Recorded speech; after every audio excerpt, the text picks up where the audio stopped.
Many of you know, some of you don't know. Starting way back in 2020, my daughter was diagnosed with leukemia, and that was the beginning of a lot of life changing for me. 2019, I ruptured my Achilles tendon, malpractice, misdiagnosed, eventually got the correct diagnosis. Didn't start walking on my own unassisted until February 2020. Daughter gets diagnosed with leukemia April 2020.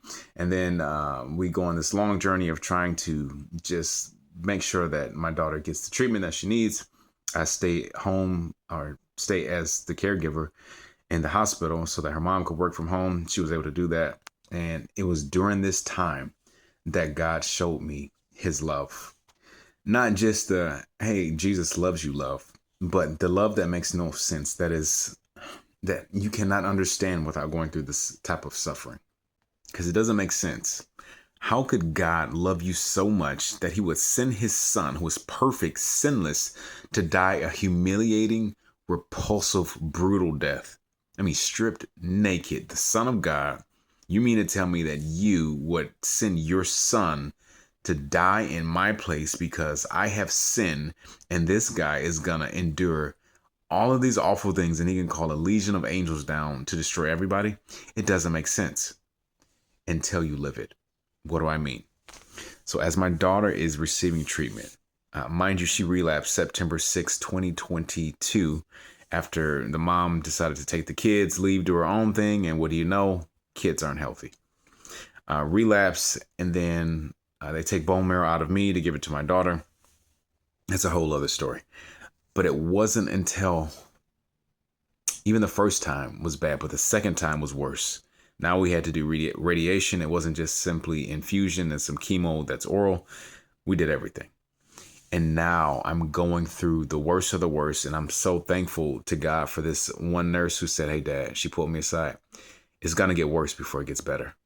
And God gave me a vision of this ship at the top of almost like a waterfall, where it's nice and sunny up there, but then you drop down into this pit where there's a storm. But eventually on the other side, you get through the storm. And she tells me all these things that I'm going to see regarding blood and just all types of, it was awful. What 5-year-old do you know that needs morphine? The cancer recovery it's the chemo recovery after the fact is harder than when they're going through it. But it wasn't until I went through that with my daughter that I was like, you know what? If I could take every single port access where they poke the child in the chest, I don't care how much EMLA cream or whatever cream you want to put on there to say that it's numbed up, the topical layer gets numb for the most part, but they feel it deeper. If I could have taken every single one of those pokes and not every access was clean, sometimes they had to re-access, sometimes things got, the dressing was undone, they had to re-sterilize, and she had a Broviac and a port.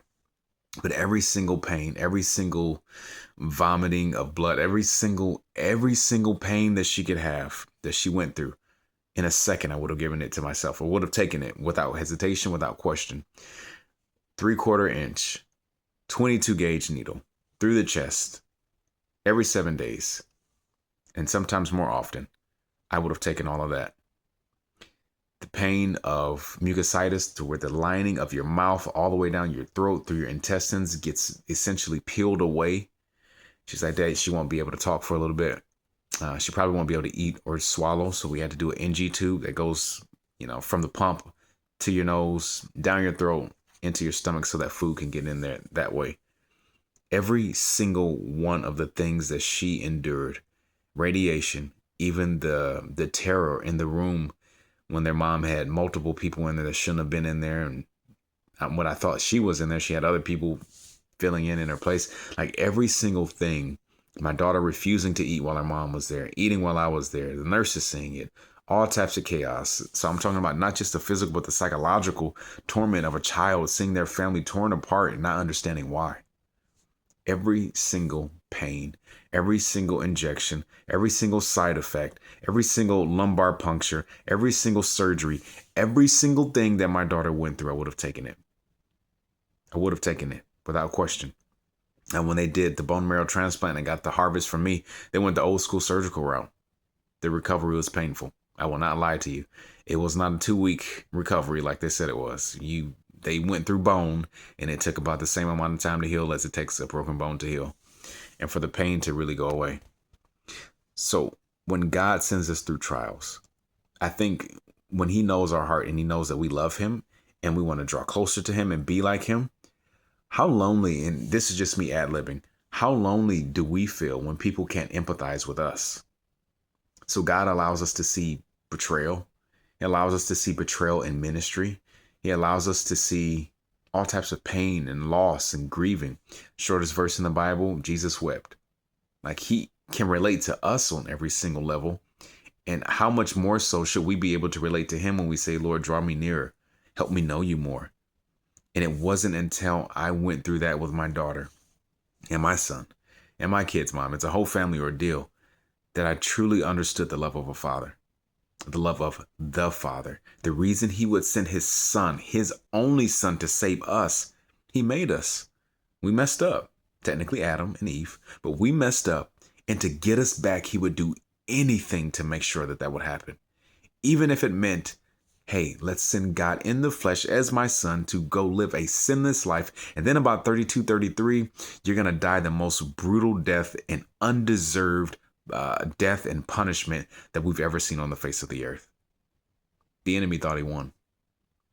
There are even people today who are into that dark side of worship that will proclaim that Jesus was defeated on the cross, but they know good and well, and the demons that they listen to know good and well, that every knee shall bow and every tongue will confess that Jesus Christ is Lord.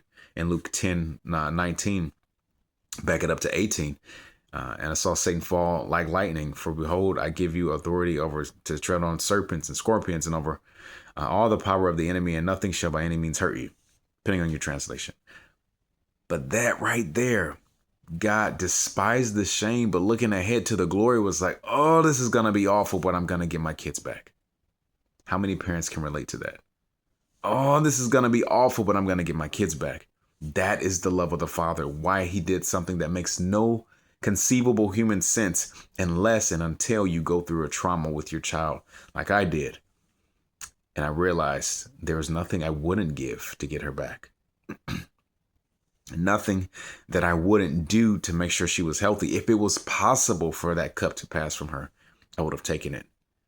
To let her to get only the good side effects or the good effects of the chemo and radiation and blah, blah, blah.